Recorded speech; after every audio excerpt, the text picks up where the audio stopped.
عزیز، من گفته بودم که خدا خواسته باشد بعد این قصه های چهاریارها من یک موعظه برای شما میکنم در اطراف تقدیر. این موضوع، این سوالی که هست وابسته به تقدیر است. این برادر عزیز ما سوال دادن که انسان وقتی به دنیا می آید آیا در تقدیر او مسلمان یا کافر نوشته شده است یا نشده است و دیگر سوال هایی که اطراف تقدیر می شود.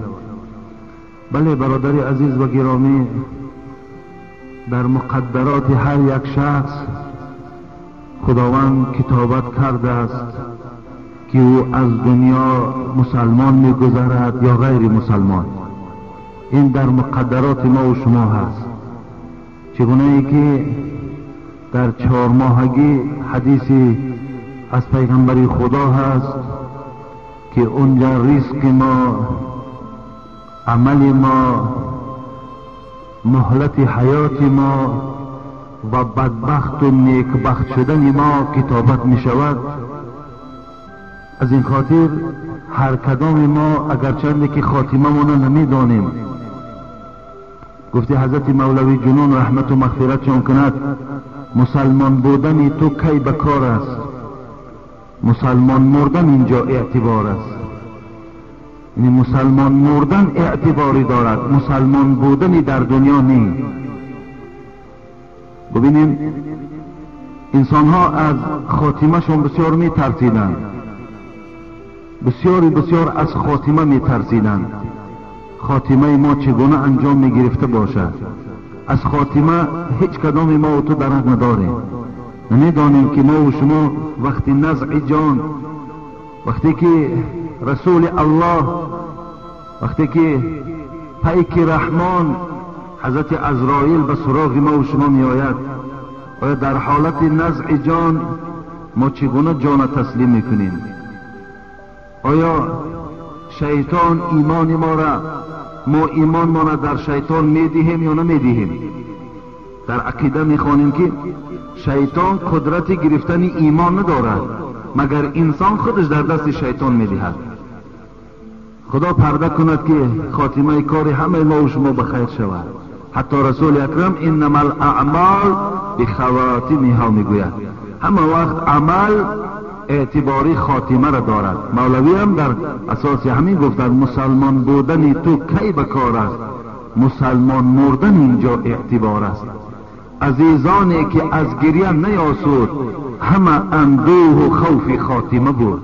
این دوستای خدا همیشه گریه میکردند، زاره میکردند، شبخیزی ها میکردند، تقوا میکردند. به خاطر چی؟ به خاطر که خاتمه شان خدا به خیر گرداند. لیکن خاتمه به کسی معلوم نیست، لیکن الله میداند. الله میداند که خاتمه ما به چی انجام مییابد. الله اینو میداند. از این خاطر برادر عزیز، بله در مقدرات هست انسان مسلمان میمیرد یا کافر میمیرد، فقط خدا میداند و خلاص. لیکن ما را خداوند در دنیا به عملهای کفر هیچ وقت دلالت نمیکند. هیچ وقت خداوند ما را در راه بد نمیبرد. این موضوع تقدیر انچه مشکل است، فهمیشش مشکل است.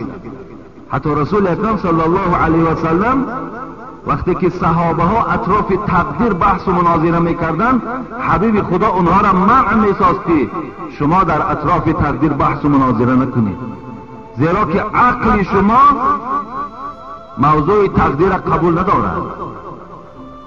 سواد شما، علم شما به تقدیر الهی نمیرسد، پس شما گمراه میشوید. به این خاطر اینقدر فهمیم برادر عزیز، مسلمان مردن یا کافر مردن فقط الله از ما و شما میداند، لیکن ما نمیدانیم. و در عملهای کفر دست زدن ما و شما این رضاگی خدا نیست. در بعض عملها انسان اختیار هم دارد. در بعض از عملها خدا ما را مجبور می سازد. در بعض عملها خدا ما را اختیار گذاشته است. من انشاءالله اینا را برای شما باز شرح وسیع میدهم وقتی که اگر موضوع تقدیر می آید. لیکن این قدردانی که بله خداوند بعضی از ما را کافر خلق کرد، بعضی از ما را مسلمان. لیکن همیشه ما و شما ترسان باشیم، بین امید و بین خوف ما و شما قرار گیریم. هم امید از خدا داشته باشیم، هم از الله ترسان باشیم. از این خاطر تقدیر در بله این کتابت شده است. السلام علیکم الله. یک سوال دارم. گوشت خام از حیوانهای حلال کردن، مثال گاو، گوسفند، بز را خام خوردن درست است یا نادرست؟ مثلا اگر حیوان زنده باشد و ما و شما یگان اعضای او را اگر بریده خوریم این حرام است. لیکن وقتی او را ذبح میکنن و گوشت او را خام خوردن، این طبیعت سالم قبول ندارد. اگر طبیعتی که سالم باشد، طبیعتی که درست باشد، گوشت حیوان خام خوردن این فقط عادت حیوان هاست. این انسان طبیعتش قبول ندارد. و این خاطر هیچ وقت شما دادرای عزیز به این عمل هم نزدیک نشوید. هست انسان هایی که حتی صفت میکنن که گوسفند که میکشتن خام دنبای همون فرو میبردن. این یگان صفت ندارد، این یگان خصلت خوب نیست، این یگان بزرگی و شرف نیست. از این خاطر خدا را شکر الله برای ما عقل داده است، برای ما دیگر نعمت‌های مثل دیگ و مثل روغن و دیگر نعمت‌هاش داده است. در همون پخته میکنیم میخوریم، تمام. خام نخوریم. السلام علیکم نام عزیز. اگر زنها موی سرشان را تراشند یا مثال مردها کم کنند، آیا در اسلام درست است یا نه؟ حرام است برادر عزیز. کسی که اگر موی سری زن یعنی کم کردن یا تراشیدن مثل مرد، این مشابهه به مردها می شود. وقتی مشابهه به مردها شد، یعنی وقتی که خودش مانند مردها کرد، حبیب خدا در حدیث صراحتا حرام گفته است و لعنت گفته است آن زنهایی را که خودشان به مردها مانند میکنند یا مردهایی که خودشان به زنها مانند میکنند. ولی امروز شما دنیای غرب تماشا کنید، مردها خودشان به زنها مانند میکنند یا زنها خودشان به مردها مانند. امروز که در جامعه های ما و شما هم شده از الله که زنهای ما و شما لباس های مردها را میپوشند، اینم مشابهه به مردها کردن است. از این خاطر تراشیدن موی سر، کم کردن موی سری زن اجازه نیست، اگر چنده که رخصت شوهرشان که باشد. اگر شوهرم اجازه دهد که موی سر تا کوتاه کن یا موی سر تا تراش، برای من همین معقول است، این حرام است، او باید اطاعت نکند. ما اطاعت خالق از اطاعت مخلوق همیشه باید مقدم دانیم. من این خاطر اجازه نیست. اگر یگان بیماری باشد، یگان درد باشد، میلش اجازت است. یگان ضرر و زیانی هست که برای همون زن همون موی سر گویم ضرر آورده ایستاده است یا بیمار شده است یا تراشیدنش ضروری است، میلش اسلام حرج ندارد، مشکلات ندارد.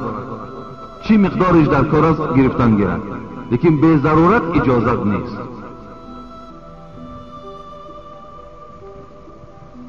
السلام علیکم ناملای عزیز. کبگی که در قفس دارم آزادش کنم خوب است یا فروشمش؟ بفروشش بهتر است. البته ضرر از فایده تو نمیفهمی.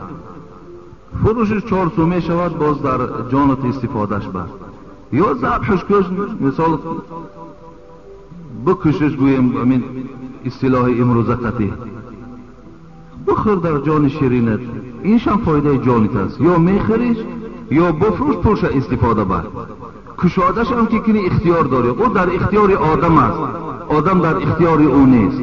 خدا همه او را برای آدم آفریده است، آدم در اختیار او نداده است.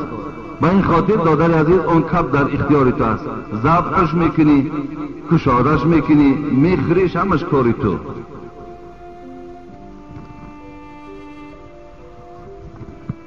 السلام علیکم اکای حاجی میرزا، صحتی سری شما را از درگاه خداوند طلبگارم. از نام یک نفر مخلص دائمی شما سوالی دارم. خواهش میکنم هر چی باشد تیزتر جواب گویید. یک شناسم که او را با خوبی شما میشناسید، زندگیش را 4 سال شده است که 4 سال شده است اما فرزنددار نشدند که فرزند داد خداوند است. از همین سبب با یک فاحشه زن که صاحب 2 کودک است همخوابه شده است که او را حتی شوهرش جواب طلاق نداده است. نکاحش نامعلوم. از همان وقتی که با این زن همراه شده است از همه بیخبر، حتی نمازهایشان میخواند، میگوید که من هیچ کس ندارم. 1 ماه شده است که به خانه اشان نمی رود. پدر از فکر او به فشار خون گرفتار شده است. زنش باشد زن مؤمن و مسلمان، نمازهایش را ترک نمی کند، حتی راضی هست که هر دو را نکاح کند، هر دو را نگاه کند. از شما باز خواهش میکنم که در این باره روشنایی می انداختید که شاید از سخنهای شما از راههای بد برگردد و به خانه بیاید و این مخلص دائمی شما می باشد. این زن با راه علم کشمیری بچه را از راه برآورده است. یگان طبابت دارد یا نه؟ آیا همین چیز وجود دارد؟ دعا کنید در حق این عائله. با احترام، مخلص دائمی شما. این برادر کسی باشد گویا مخلص همین مسجد ما و شما و ما او کس را خوب میشناسیم، نامش اگر چنده که ذکر نکردم، و به خاطر 4 سال صاحب فرزند نشدن این زنی خود ترک کرده است، دنبال یک زنی رفته است که اون زن حتی که تا حال از شوهرش طلاق نگرفته است و خاندان اولی خود ترک ساخته است و پی همون زنی که صاحب 2 فرزند است دنبال همون است. مقصد و یک نصیحت کنیم که باز رفته یا هر دینها را نگاه و بین کند یا با یک خلاصه بگوید. البته نصیحت ما هم همین است برادر عزیز، زنی 2 کودکدار گرفتن یا 3 کودکدار گرفتن این در اسلام جنایت نیست، در اسلام یگان گناه هم نیست. اگر کدام جوانی که زنی بیوه هم که گیرد، ولی بچه از زن نگرفته، اگر زنی بیوه هم که گیرد این در اسلام گناه نیست برادر عزیز و گرامی.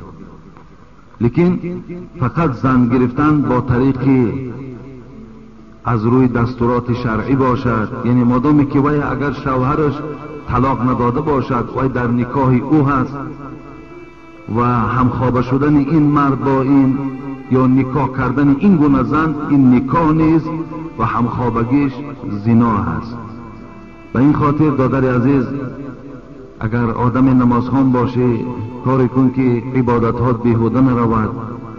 از همه، از زنم، از فرزندم، از یار و رفیقم، از مال دنیا هم برای تو بهتر این است که پدر تو از تو راضی باشد. وقتی اگر صاحب 4 زنم که باشی، صاحب فرزندهای خوشرو هم که باشی، صاحب دستگاه و دکان هم که باشی، پدر و مادر از تو راضی نباشد، نه در دنیا برکت داری نه در آخرت. به این خاطر برادر عزیز از همه بهترین صورت برای تو این است که اول خبرگیری از پدرت کن. هر کاری که پدر و مادر برای تو دستور میدهد امر اونها را اجرا کن، این برای تو بهبودی میارد برادر عزیز. من تو که نمازخوان باشی و همیشه پایبند این مسجد باشی، من برای تو دیگر نصیحتی زیاد ندارم، زیرا شکر خدا که ما اطراف این مسئله خیلی صحبت‌های چند ساله داریم. اگر برای آدم با عقل گفته همون محمد صاحب ایرانی یک نکته بس است اگر شعور است ورنه چو چراغ پیش کور است. برای آدم با فهم یک نکته بس است، لیکن آدم نفهمد اگر من تا آخر جمعه را نصیحت کنم مثل یک چراغ در پیش یک آدم نابینا گذاشتن است. و این خاطر برادر عزیز این زنی که طلاق نشده است ایرا ترک بساز، این زنی تو نیست، این مال دیگر کس است. کما تدین و تدان فراموش نکن. حبیب خدا میگوید کدام دروازه را زدین دروازه زده میشود. کدام کسی را چگونه قرض میدهی همون که قرض منتظر شو. زن یک مرده که دیگر استفاده بردی حتمی زن تا استفاده میبرند. دختر یک آدم دست شقه دختر تا حتمی استفاده میبرند. و این خاطر الجزاء من جنس العمل است. هر جزا از جنس خود. زنا کردی زنا میکنن، دزدی کردی ما تا دزدی میکنن. و این خاطر دادر عزیز اصلاح شد، رو از پدر و مادرت عذرخواهی کن. بازن همون اولی که فرزند ندارد، حضرت عیسی فرزند نداشت، حضرت یحیی پیغمبر فرزند نداشت، این عیب نیست. مصلحت کن، میلش یک زنی که باز با نکاح حلال و تازه و مال یگان کس نباشه در نکاح درآ مرحمت زندگی کردن بگیر.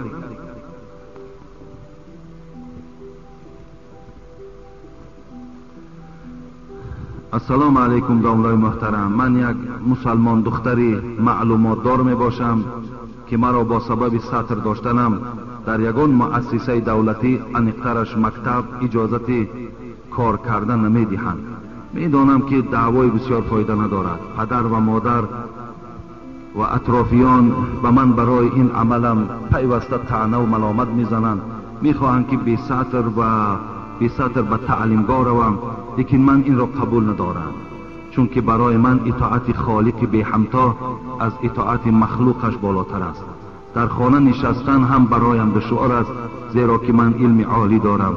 میخواهم که مهنت های کردم بی نتیجه ماند. از شما خواهش میکنم برای بهبودی من دعا کنید. خداوند این خواهر بازم توفیقش زیاده گرداند و فکر میکنم که از بی ستری و بی حیایی همون خانه در فرزنداشان تعلیم دهد، این از همه بالاست. میلش معلومات عالی داشتند، خدا خیر دهد. علم داشتی، سواد داشتی که به این فهم این سخن رفتی. و الا بی علم و بی سواد میشدی، هر کس را اگر امر میکرد پرتو روی مالتا مقصد پی دنیا را گیر می پرتافتیش میرفتی. لیکن خدا که توفیق و هدایت داده، انشاءالله اون فرزنداتان تعلیم کن، خودش وای مکتب است، بهترین مکتب است. لیکن هیچ وقت راه ندهین، هیچ وقت لباستان گم نکنید. کوشش کنیم ما و شما. ما الحمدلله مسلمانیم، دعوای اسلام داریم. این فرمان الله هست، فرمان حبیب اوست. برادر عزیز و گرامی، اگرچند خیلی موضوع وزنی هست برای گوش کردن بعض شخصیت های بیرون از مسجد ما و شما، مشکل است برای اونها گوش کردن درباره وقتی که یک داملا درباره سطر اگر صحبت کنه یا درباره رویمال انداختن صحبت کنه، حالا که این سر به سر به فایده همین جامعه ما و شماست، به فایده دین ما و شماست. این یگان زلال زیانی ندارد. ما کوشش میکنیم میلش اگرچنده که اونها هم کوشش کنن که اینها باید که بی سطر و بی حیا باشند، ما نیز کوشش کنیم که باید با سطر و با حیا باشند. این مبارزه است، این مقابلیت است. بسم الله الرحمن الرحیم. السلام علیکم اکای حاجی مرزا، خداوند شما را نگهبان باشد. من از شما یک سوال را جواب میپرسم. من در صنف 8 بودم، در کوچه ما یک گروه آدمان روس زبان ها ما را درس میدادند. ما اول نمیدانستیم، آنها ما را از دین جدا میکردند، لیکن ما را یک موی سفید از این راه ناحق برگردانید. آنها ما را درباره حضرت عیسی یعنی خریستیانی و ما را هدیه میدادند، پوشاک میدادند و ما را گفتند که این چیزها حرام هستند. ما حاضر 5 پسر این کار را پرتافته و نماز میخواهیم. آیا ما مسلمان هستیم یا نه؟ الحمدلله شما که از این راه نادرست برگشتین و پایبند باز 5 وقت نماز که شدین، انشاءالله شما الحمدلله مسلمان هستید. لیکن اگر شما همون پایبند همون خریستیان هایی که امروز شما را به هدیه و به لباس و به گویم خوراک تأمین میکنن و شما پایبند اونها میشوین، لن یقبل منه و هو فی الاخرة من الخاسرین. خدا گفت بغیر دین اسلام هیچ دین از شما قبول ندارد. کسی در این دنیا زندگی دارد لیکن غیر دین اسلام دیگر دین پیرو می شود، خداوند گفت تو از جمله زیانکارها در روز قیامت هستی. بغیر دین اسلام هیچ دین در نزد خدا هیچ قدر و شرف و قدر ندارد. یگانه دینی که خدا در قرآن میخواند ان الدین عند الله الاسلام، یگانه دینی که در نزد خدا منزلت و شرف دارد این دین اسلام است. و این خاطر دادر اگر پایبند این میشدی، شما گمراه بودین و از جمله زیانکارها و از جمله اهل دوزخیان در روز قیامت بودین. هیچ وقت برادرای عزیز پایبند نشوید. ما گذشتیم از همون خوراک و لباسایی که یک موقت شما را تأمین میکنن و اونها امروز همون مرکزی گویم که ضعیف بودن ما و شما را فقط در خوراک یافتند. میدانن که بنده های خدا امروز تن پرور شدند، محتاج پول هستند، محتاج خوراک هستند، محتاج شرایط هستند. با این شما را گمراه میسازند پایبند دین خودشان و شما زود است که این دنیا را ترک میسازین در پیش خداوند از جمله زیانکارها میشوید. ما انشاءالله باید همه سختی ها را دادره از این تحمل داشته باشیم. همه سختی ها را، همه مشکلات هایی که داریم تحمل کنین دادره از، لیکن دین تا عوض نکنین. و خدا قسم به آبروترین ناکسترین انسان آن کسی است که امروز دین اسلام ندارد. به این خاطر شما از جمله اونها نشوید.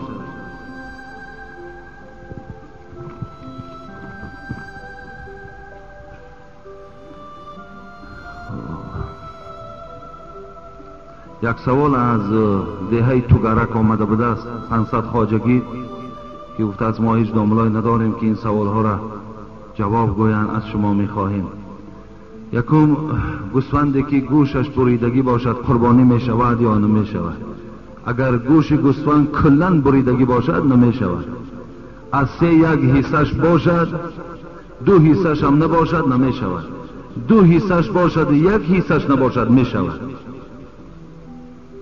پدر دختر 5 ساله یا 7 ساله را میزند، مردم میگویند که وای بدبخت میشود. درست است یا نه؟ نه بدبخت نمیشود. این دروغ است. یعنی دخترهای 5 ساله، 7 ساله، 10 ساله، 15 ساله اگر به آدابی کردن، نافرمانی کردن، پدر و مادر حقوق دارد که اونها را آداب دهد، لیکن اونها بدبخت نمیشود. بخت اونها در دست الله است. خواه بدبختش میکند، خواه نیکبختش میکند، این خدا میکند. زدن، آداب دادن پدر و مادر نمیکند. 3 طلاق اگر در دست پدر یا مادر یا یعنی یا خواهر داده شود طلاق میشود یا نه؟ طلاق فقط در دست شوهر است. در دست نه پدر است، نه مادر است، نه خواهر است، نه یعنی است، کسی نباشد. در مردم ما و شما عادت شده است وقتی یک جا سفرکی که شود بعد میگوید که من طلاق تو ایزن در دست یعنی پدرم است یا در دست مادرم است.